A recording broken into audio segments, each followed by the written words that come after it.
വിശ്വസാഹിത്യകൃതിയിലടക്കം അക്ഷരങ്ങളിൽ ഉൾക്കൊള്ളാൻ പറ്റുന്ന എല്ലാം ഉൾക്കൊള്ളുന്ന ഒരു വീതിയുണ്ട് തിരുവനന്തപുരത്ത്. അതിങ്ങ് പാളയത്താണ്. ബ്രിട്ടീഷ് ലൈബ്രറിയിൽ ഉൾക്കൊള്ളുന്നതിന് അധികം പുസ്തകങ്ങൾ ഇവിടെ തന്നെ ഉണ്ടെന്ന് നമുക്ക് പറയാൻ സാധിക്കും. ഇപ്പോൾ ഒരു കാലത്ത് ഡോക്ടർമാരും വക്കീലന്മാരും എഞ്ചിനീയർമാരും അടക്കമുള്ളവർ ഇതിനെ ആശ്രയിച്ചിരുന്നു, ഇന്നും ആശ്രയിക്കുന്നു.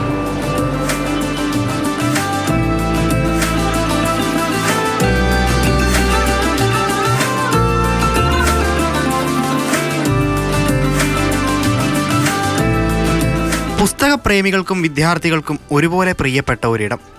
അതാണ് ഈ ആൽമരത്തണലിലെ പാതയോരത്ത് നീണ്ടു നിവർന്നു കിടക്കുന്ന പാളയം സെക്കൻഡ് ഹാൻഡ് ബുക്ക് സ്റ്റോൾ.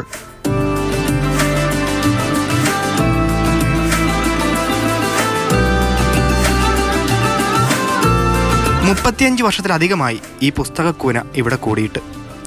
പുത്തൻ പദ്ധതികളുടെ പേരിൽ പലയിടങ്ങളിലോടി. ഒടുക്കം തളർന്നാണ് പാളയത്തെ ബ്രിട്ടീഷ് ലൈബ്രറിക്ക് അടുത്ത് തന്നെ ചേക്കേറിയത്. വരുന്നവർ നടന്നു പോണ വിദേശികളൊക്കെ ഇത് കാണുമ്പോൾ അവർക്ക് എന്തോ ആകാംക്ഷയോടെ വന്ന് ഈ ബുക്കിനെ വന്ന് അങ്ങ് ക്യാമറയിൽ അങ്ങ് പകർത്തേണത്. ഇതാണ് സ്മാർട്ട് സിറ്റി. ഈ ബുക്ക് ഇരിക്കുന്നതാണ് സ്മാർട്ട് സിറ്റി. ഇത് അധികാരികൾ ഇത് ഈ സ്മാർട്ട് സിറ്റിയുടെ ഭാഗമായിട്ട് ഈ സ്മാർട്ട് സിറ്റി ബുക്ക് ഇവിടെ നിലനിർത്തണമെന്നാണ് എനിക്ക് പറയാനുള്ളത്. ഇവിടെ നിന്ന് എവിടേക്കെന്ന ചോദ്യം പോലും അപ്രസക്തം. ഒരു ബിസിനസ് എങ്ങനെയെങ്കിലും ഡെവലപ്പ് ചെയ്ത് വരുമ്പോൾ അതിൻ്റെതായ സാഹചര്യം വേണം. അപ്പോൾ ഇത്രയും വർഷം കൊണ്ട് നേടിയെടുത്തൊരു ആൾക്കാർക്ക് എല്ലാവർക്കും അറിയാമെന്നുള്ള സ്ഥലം ഇത് മാത്രമേ അറിയത്തുള്ളൂ. ഒരുപാട് സ്ഥലത്ത് നിന്ന് ആൾക്കാർ വരുന്നതാണ്. എഴുത്തും വായനയും ഡിജിറ്റലായാലും അച്ചടി മഷി പതിഞ്ഞ പേപ്പറുകൾ നൽകുന്ന സംതൃപ്തി അത് വേറൊന്നാണ്. ഇപ്പം നമുക്ക് വായിക്കണമെന്നുണ്ടെങ്കിൽ എത്രത്തോളം നമുക്ക് PDF ആൻഡ് ലാപ്ടോപ്പ് നോക്കി വായിക്കാനൊന്നും പറ്റത്തില്ലല്ലോ. ബുക്കിന് അതിൻ്റേതായിട്ടൊരു ബ്യൂട്ടി ഇല്ലേ. വായനയും സൗഹൃദവും ഒക്കെയായി ഇവിടെ മറ്റൊരു ലോകമാണ്. ഒരു ബുക്ക് തപ്പി ലൈബ്രറി പോകുന്നതിനേക്കാൾ കൂടുതൽ കുറച്ചും കൂടെ എൻജോയ് ചെയ്ത് 3 പേർക്ക് വർത്തമാനം പറഞ്ഞ് അടിപൊളിയായിട്ട് ഇവിടെ വന്ന് നമുക്ക് നോക്കി എടുക്കാം. നമുക്ക് വന്ന് എക്സ്ചേഞ്ച് ചെയ്ത് വരെ എടുക്കാൻ പറ്റാറുണ്ട്. അപ്പോൾ അത് നല്ലൊരു ബെനിഫിറ്റായിട്ടാണ് തോന്നിയത്. പബ്ലിക് ലൈബ്രറി മുതൽ നന്ദാവനം വരെയുള്ള റോഡാണ് ഇപ്പോൾ കേരള ഹൈവേ പ്രൊട്ടക്ഷൻ ആക്ട് പ്രകാരം ഒഴിയാൻ നോട്ടീസ് പതിച്ചത്. ഒഴിഞ്ഞില്ല എങ്കിൽ ഏജൻസി മുഖേന ഒഴിപ്പിക്കും. ഉണ്ടാകുന്ന നഷ്ടങ്ങൾക്ക് പൊതുമരാമത്ത് വകുപ്പോ കേരള റോഡ് ഫണ്ട് ബോർഡോ ഉത്തരവാദിയുമല്ല.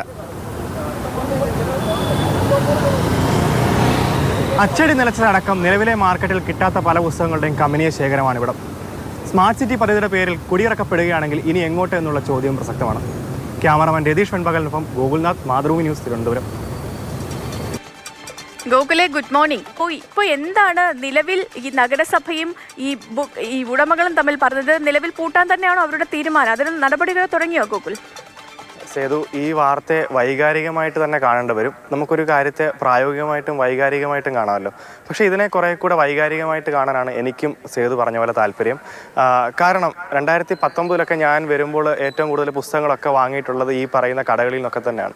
അത് വിലക്കുറവ് മാത്രമൊന്നുമല്ല, നമുക്ക് മറ്റ് ലൈബ്രറികളിലൊക്കെ കയറി ഇറങ്ങി നടക്കുന്ന ആ ഒരു സമയം കൊണ്ട് ഈ ഒരു വീതിയുടെ ഒരു എൻഡ് തൊട്ട് അങ്ങേ തലം വരെ പോയി കഴിഞ്ഞാൽ നമുക്ക് കിട്ടാൻ പോകുന്ന പുസ്തകങ്ങളുടെ ഒരു കമനീയ ശേഖരം തന്നെയാണ് ഞാൻ ഉപയോഗിച്ച വാക്ക്.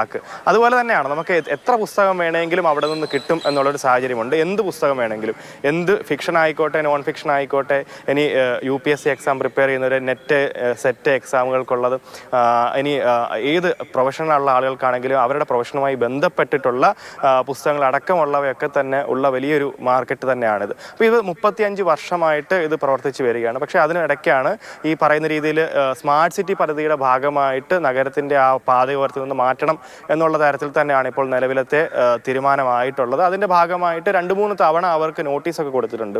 അപ്പോൾ ഇത് എവിടേക്ക് മാറ്റണം എന്നുള്ളതാണ് അവരുടെ ചോദ്യം. അവർ പറയുന്നുണ്ട് ഇതൊരു 10 ലക്ഷം രൂപയ്ക്ക് അടക്കമുള്ള പുസ്തകങ്ങൾ ഒരു കടയിലുണ്ട്. മൊത്തത്തിൽ ഒരു 15 കോടി രൂപയുടെ പുസ്തകങ്ങളാണ് ആ മാർക്കറ്റിൽ നിരന്നിരിക്കുന്നത് എന്നുള്ളതാണ്. അപ്പോൾ അതെങ്ങോട്ട് മാറ്റണം എന്നുള്ളതാണ്. അപ്പോൾ ഇത് മാറ്റാൻ സർക്കാർ കൃത്യമായ നടപടികൾ ഉൾക്കൊള്ളുന്നില്ല. അല്ലെങ്കിൽ എങ്ങോട്ട് മാറ്റും, എങ്ങോട്ട് ചേക്കേറും എന്നുള്ള ചോദ്യങ്ങളൊന്നും അവശേഷിക്കുന്നില്ല. കാരണം എവിടേക്ക് മാറ്റും അല്ലെങ്കിൽ എങ്ങോട്ട് പോകും എന്നുള്ളതൊക്കെ തന്നെ കൃത്യമായി പറയേണ്ടതുണ്ട്. പക്ഷെ ഒന്നുമില്ലാതെ തന്നെ സ്മാർട്ട് സിറ്റി പദ്ധതിയുടെ പേരിൽ വളരെ പെട്ടെന്നാണ് ഇത്തരത്തിലൊരു നടപടി ഉണ്ടായിട്ടുള്ളത്. അതാണ് വൈകാരികമായിട്ട് അവർക്കും പറയാനുള്ളത്. എന്തായാലും ഇത് കാണുന്ന ആളുകൾ, അധികാരികൾ അത് കൃത്യമായി ഉൾക്കൊണ്ടുകൊണ്ട് ഇവർക്കൊരു വേദി ഒരുക്കും. ഇല്ലെങ്കിൽ ഈ സ്മാർട്ട് സിറ്റി പദ്ധതിയുടെ ഭാഗമായിട്ടുള്ള പരിപാടികൾ കഴിഞ്ഞതിന് ശേഷം അവിടെ തന്നെ ഷോപ്പുകൾ തുറക്കുമെന്നാണ് ഞാൻ പ്രതീക്ഷിക്കുന്നത്.